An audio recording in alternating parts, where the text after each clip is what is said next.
कि दिल्लगी में दिल गइल बाटे, अभी तह जान बाकी बा। कि दिल्लगी में दिल गइल बाटे, अभी तह जान बाकी बा।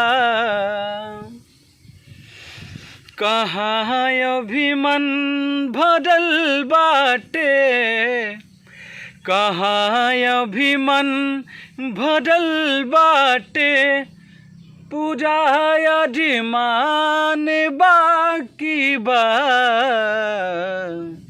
पूजा अजमान बाकी बा। कि दिल्लगी में दिल गइल बाटे, अभी तह जान बाकी बा।